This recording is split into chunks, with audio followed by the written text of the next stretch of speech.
esta tercera parte de Simbología Cristiana, queremos tocar con ustedes sobre el cesto de panes y peces, Alfa y Omega y el Cordero. Estos tres símbolos son los que nosotros vamos a intentar tocar así de una manera breve.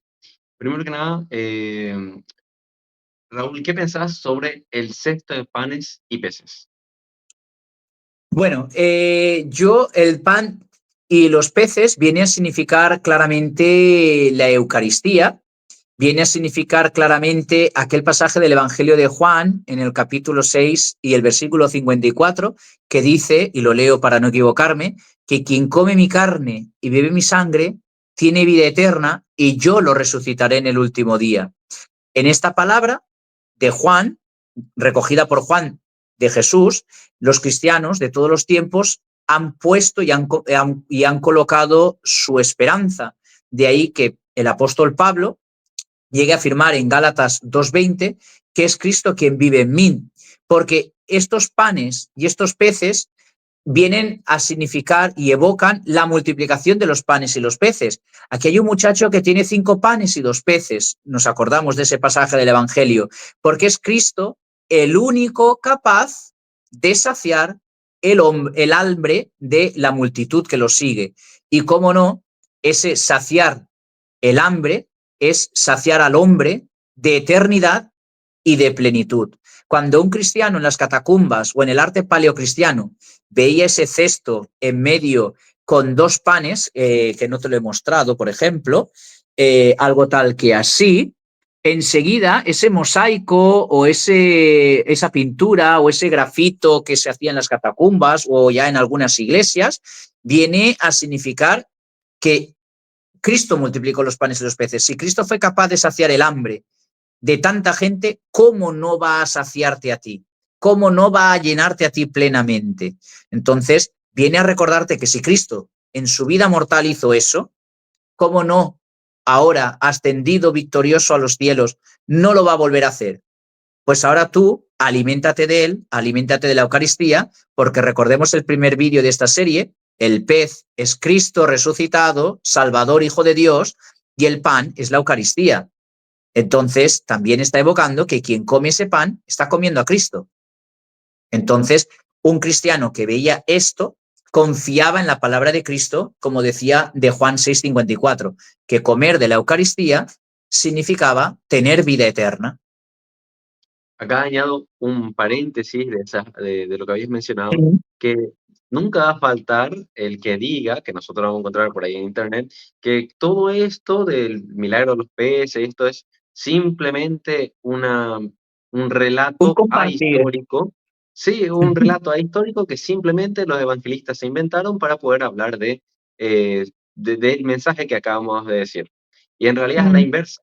Es el milagro el que da significado a lo que, por ejemplo, Raúl le estaba explicando. Es decir, por el hecho de que Cristo hizo este milagro, entonces por ese hecho podemos nosotros confiar indudablemente de que Él, que puede hacer esos milagros, también puede hacer lo que es menos. Es decir, lo que puede hacer más, obviamente puede hacer lo que es menos. Si Dios puede hacer milagros de este tipo, obviamente que todo lo que tiene que ver con necesidades espirituales, etcétera, obviamente Él lo puede suplir. Entonces, a mí me parece muy importante ese punto, es decir, el milagro de la multiplicación de los peces, primero que nada, obviamente es histórico, pero es en razón de que es un milagro que nosotros deducimos todo lo demás. De Claro. ahí realmente partimos. Mm. Y Yo personalmente diría que es que cada vez que este símbolo se ha ido representando directamente evoca la Eucaristía, evoca la vida eterna y cualquiera que lo vea enseguida lo sabe. Y aunque no le evoque a esa alta teología, alta con ironía, le tiene que evocar mayormente al milagro. Aquí hay un muchacho que tiene 5 panes y 2 peces. Aquí hay un muchacho.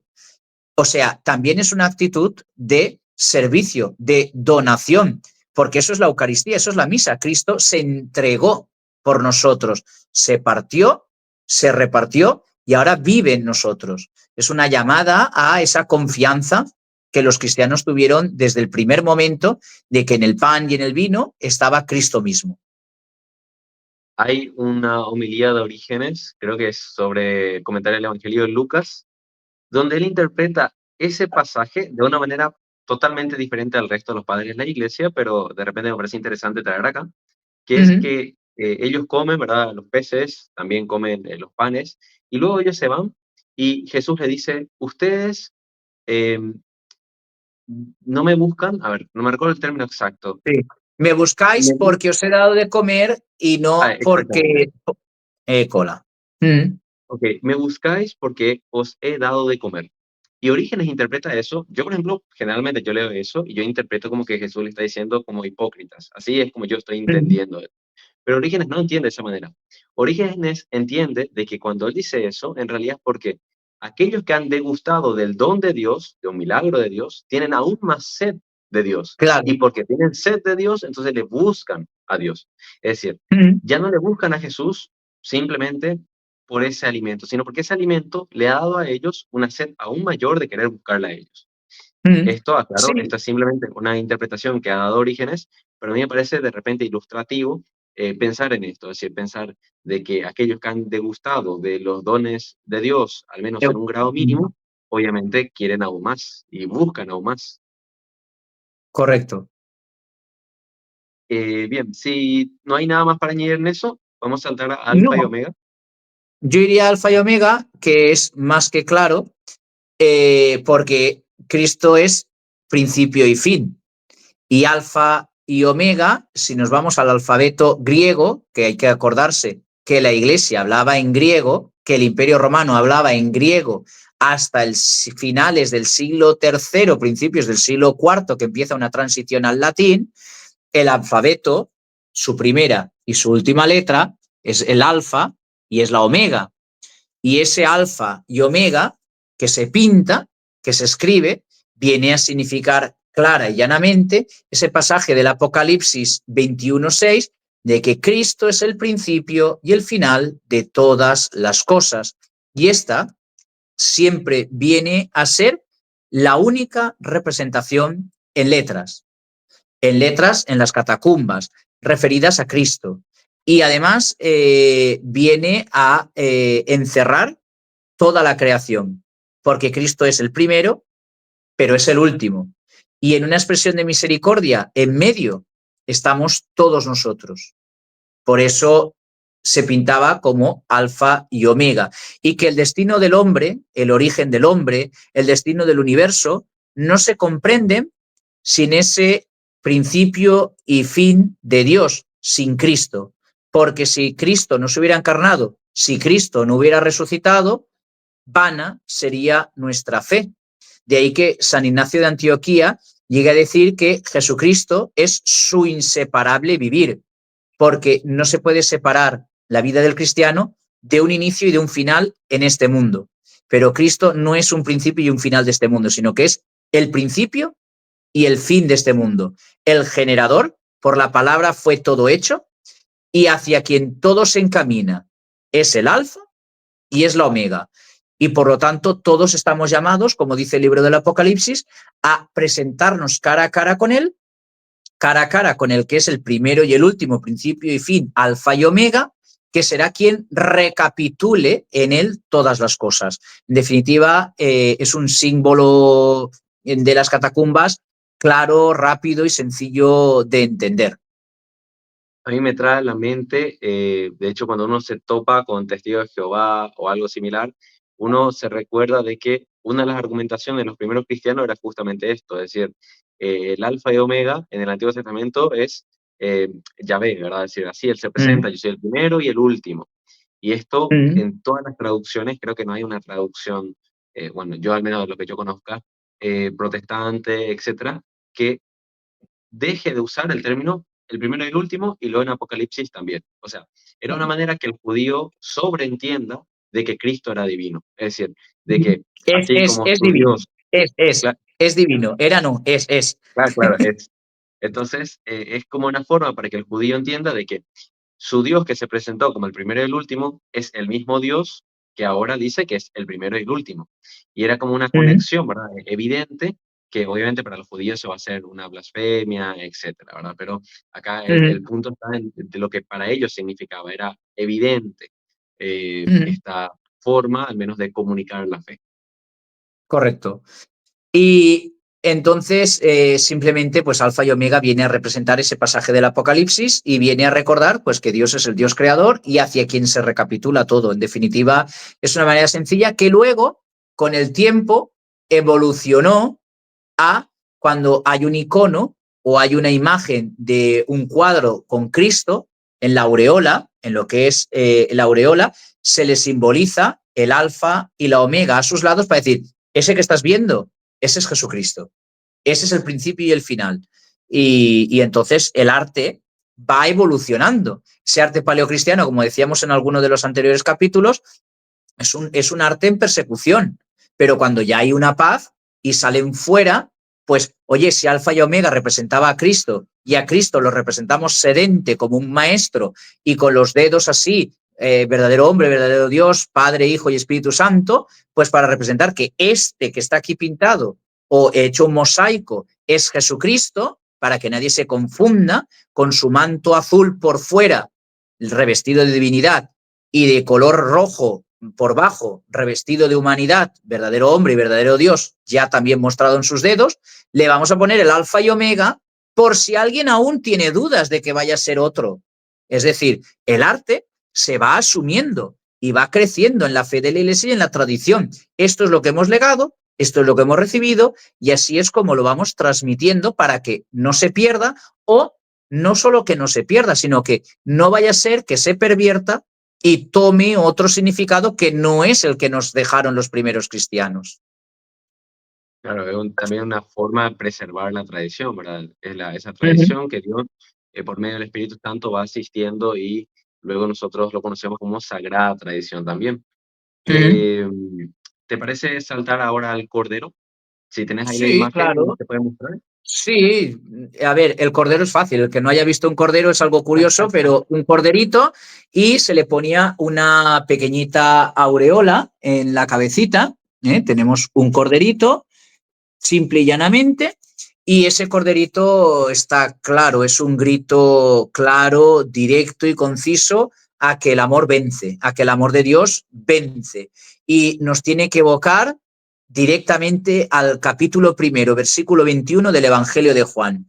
Cristo es el Cordero de Dios que quita el pecado del mundo. Si el que quitaba los pecados del pueblo de Israel eran los sacrificios de un cordero macho, cabrito, de un año, sin mancha, sin defecto, si ese fue el signo de la liberación del pueblo de Israel en Egipto, si ese fue el signo durante toda la historia de los profetas, los patriarcas, la historia del pueblo de Israel hasta que Cristo se encarna, cuando Juan lo señala, cuando Juan Bautista lo señala en el Jordán, está evocando que ya se han acabado los sacrificios de animales, que ese cordero es Cristo, que ese es Dios, que su sangre nos ha hecho capaces de superar la gran tribulación, de estar ante el trono de Dios sirviéndole para servir a Dios en su trono durante todo el día y toda la noche, que la sangre del cordero se ha convertido en la sangre de un pastor, y que, como nos recuerda el libro del Apocalipsis, en el capítulo 7, en los versículos 16-17, dice lo siguiente: ya no tendrán más hambre, acordaros del signo de la cesta y los peces, ni tendrán más sed, ni se abatirá sobre ellos el sol, ni insolación alguna, porque el Cordero será su pastor. Jesucristo, otra vez el anterior signo, Jesús buen pastor, como decíamos en otro vídeo, y él los guiará a fuentes de agua viva, y Dios enjugará toda lágrima en sus ojos. Es decir, claramente, cuando alguien veía el cordero, sabía que estaba viendo la visión del cordero degollado que aún vive, del sacrificio de expiación.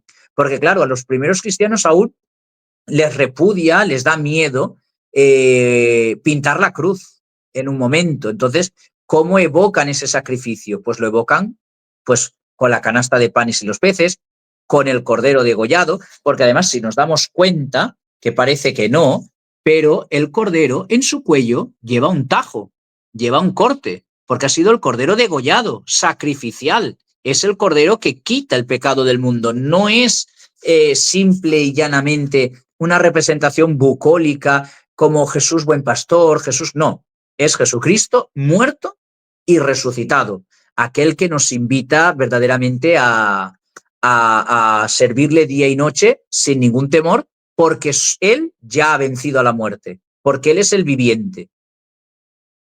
Sí, es pensar, por ejemplo, el Tanakh o toda la Torá en general. Cada vez que yo estoy hablando como si fuera que un judío está leyendo esto, ¿verdad? Eh, Ellos leen así y todo el tiempo Dios siempre como que buscaba reconciliar al pueblo. Siempre era un problema y buscar Mm, reconciliar. Y ese medio siempre, bueno, al menos el 99,9% de los casos, era un cordero. Entonces, mm, es como esta evolución progresiva, ¿verdad? Que nosotros, perdón, mejor dicho, sería desarrollo, sería el término más correcto. mm, Es decir, nosotros vemos, por ejemplo, la omnisciencia de Dios, el amor puro que Dios tiene. Ahora, mm, ¿cómo eso se va desarrollando? Y de diversas maneras. Israel cae, vuelve, un conjunto de problemas, etcétera. Pero este punto, lo que ocurre es que no es que hay un momento donde Dios deja de amar o Dios de repente se enojó completamente, sino que se va desarrollando en la revelación de lo que el hombre puede entender y Dios le va preparando al pueblo por medio de, en este caso, el Cordero, para que el cuando cordero. llegue el verdadero Cordero, sin mancha, sin pecados, completamente justo, en este caso Cristo, Mm, haga presente esa misma figura que ellos siempre entendían. claro. Y bueno, yo creo que ahí hay unas cuestiones más teológicas de fondo que se terminan concluyendo esto, que yo creo que para los primeros cristianos, los primeros judíos que pasaban a ser cristianos, evidentemente chocaba y como que tenía un significado muy, muy fuerte, Mm, porque para ellos la forma de, piensen que desde chiquitito a vos te educaron de, a ver, el Señor te perdona por medio del sacrificio del Cordero, el Señor a vos vamos a decir, tenés una relación con él a través del medio del sacrificio, por ejemplo. Y de repente pero te vienen y te se dicen, acabó. ha bajado el Cordero de Dios que ha dado su vida por vos. O sea, el Claro. significado es impactante para los judíos de ese momento. Claro, pero además, y también es un cambio de paradigma, como dice el libro del Apocalipsis, porque el cordero será su pastor. ¿Desde cuándo un cordero se convierte en pastor? ¿Desde cuándo? Claro, es que es todo un cambio de paradigma, que es que en definitiva Dios no quiere los sacrificios humanos. Dios, de ahí el sacrificio de Abraham, que no llega a suceder, con Isaac. De ahí que luego animales. Y al final, Dios lo dice claramente, que no quiero sacrificios, que lo que quiero es que me imitéis. Amar a Dios y amar al prójimo. Y aquí tenéis el ejemplo, el Cordero, que es mi Hijo, es Cristo. Ese ha sido el sacrificio. Ya está, no hace falta más. Entonces, claro, es duro entender para un judío de hace 21 siglos esto cuando estaban todos los días en el templo sacrificando y haciendo holocaustos y demás liturgias rituales con los animales de los sacrificios. Sí, es decir, habría que pensar, a mí me parece, por ejemplo, esta clase de cositas son las que yo digo, esta es una de las formas que yo al menos en particular tengo de evidenciar la veracidad del cristianismo, el cambio de los paradigmas, este cambio de estructura religiosa. Si a Mm, vos te hayan educado desde un inicio de una manera completamente diferente a lo que plantea el cristianismo, y aún así estar dispuesto a dejar tu familia, tu casa, gente que te rodea, a irte a un lugar donde te van a perseguir, donde vas a ser repudiado, donde ni siquiera pudiste ver, bueno, algunos sí, otros no, a ese Salvador que vos estás siguiendo a partir de ahora, a mm, veces pudiste o no ver al apóstol, pero ¿qué es lo que le movió para decir, estoy dispuesto a abandonar todo esto que en mi vida todo. crecí, aprendí todo, y sin embargo estoy dispuesto a cambiar de forma de pensar, y eso obviamente tiene Mm, una serie de complicaciones. Entonces yo creo que, por ejemplo, estos símbolos nos lleva a reflexionar a eso, es decir, cómo Dios se vale, eh, vamos a decir, de diferentes formas para poder hacer que el hombre llegue a la verdad. sí, para Digámoslo así, como relacionarse Justino con el Mártir, hombre, para relacionarse claro, con su pueblo. en términos de Justino Mártir sería la semina verbi, ¿verdad? Es la semilla Correcto. que Dios va dejando en diferentes pueblos, en diferentes lugares, de modo que cuando la semilla dé fruto, eh, Mm, puedan llegar a esta plenitud de la verdad. de la verdad. Mm. Yo creo que el Cordero queda claramente explicado que es Cristo, que es el sacrificio definitivo, único y eterno, y que además es ese cordero que ha muerto, pero que ahora vive, y que además se convierte en el pastor eterno, en la cabeza del cuerpo que es la Iglesia. Y hasta yo creo que no habría más que añadir a estos tres signos que hoy hemos explicado. Bien, entonces hasta acá terminamos la tercera parte y vayan a ver la cuarta que estará saliendo seguramente dentro de un rato, dentro de un poco. Bueno, ahí lo veremos. Tratará sobre Sálvanos, Señor, que es una, vamos a decir, una oración o una frase muy repetida en el cristianismo, la paloma y tal vez, si no da el tiempo, el ave fénix.